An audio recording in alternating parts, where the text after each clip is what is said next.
মমতা ব্যানার্জি এবং অভিষেক ব্যানার্জির লোক দলটার তো ওইরকমই অবস্থা। দল তো খালি চোর চোর চুরি আর এই চলছে সমাজে। মানুষের পয়সা চুরি করে, মানে এটাকে আমি কি বলবো, ঝাড়া বলে না চুরি করা বলে, এর থেকে খারাপ ভাষা তো আমি ব্যবহার করতে পারবো না। মানুষের পয়সা চুরি করে নিজেদের ব্যাংক ব্যালেন্স বানাচ্ছেন, বাড়ি বানাচ্ছেন, এবং সেই বাড়ি মানে কি বলবো, আমাদের এখানে বোধহয় প্রাইম মিনিস্টারেরও বোধহয় অত গার্ড থাকে না, অত বড় বাড়ি নেই। এই অবস্থায় তারা রয়েছে। ভাইপো সে শুধু একজন এমপি হয়েছে, তাতেই তার এই অবস্থা। মানে তার পিসি তাকে কতটা ব্যাকিং করে, না তাদের নিজস্ব লড়াই আছে না নেই, সত্যি সত্যি আছে না এটা দেখ নাই মানুষের কাছে, মানুষকে ভুল বোঝানোর জন্য, এটা আমি অন্তত বুঝিনি।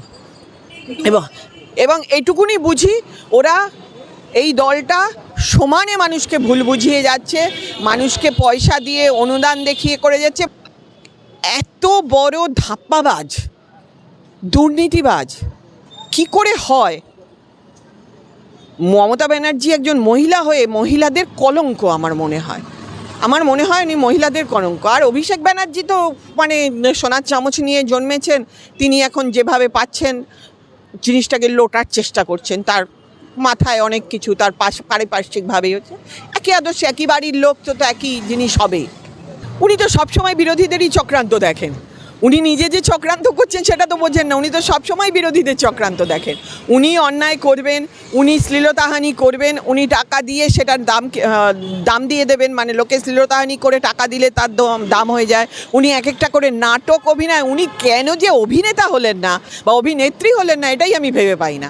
উনি তো অভিনয় করে মানুষকে বিভিন্ন রকমভাবে বুঝিয়ে, কেঁদে কেটে, অন্য কিছু হয়ে, শুয়ে, শাড়ি ছিঁড়ে, বিভিন্ন রকমভাবে সে গাড়ির উপর চেপে সবসময় উনি অভিনয় করে গেলেন। এবং মানুষকে ভুল বোঝানোর এই মানে কি বলবো, মানুষকে ভুল বোঝানোর শিক্ষাটা উনি কোথা থেকে পেয়েছেন জানি না। এটাতে ওনার ডক্টরেট, আর কিছুতে ওনার অরিজিনাল ডক্টরেট ডিগ্রি বা ডিগ্রিগুলো আছে কি না জানি না, এই ব্যাপারে ওনার ডক্টরেট ডিগ্রি একদম নিঃসন্দেহে আছে। যদি ডিগ্রি দেওয়া যেত, কোনো ইউনিভার্সিটি থাকতো, তাহলে ওনাকে ডক্টরেট ডিগ্রি দিত। উনি অন্যায় অন্যায্য সমাজে যেগুলো নীতিবিরুদ্ধ কাজ, সেই কাজগুলো করার জন্য উনি প্রশ্রয় দেন এবং তার জন্য উনি টাকা অফার করেন।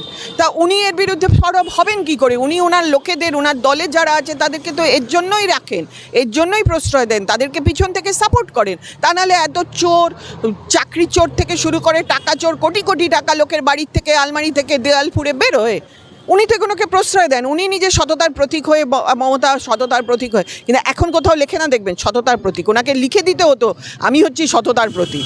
এখন কিন্তু আর ভয় চোটে লিখছে না, এত চারপাশের চোট ঢুকে গেছে।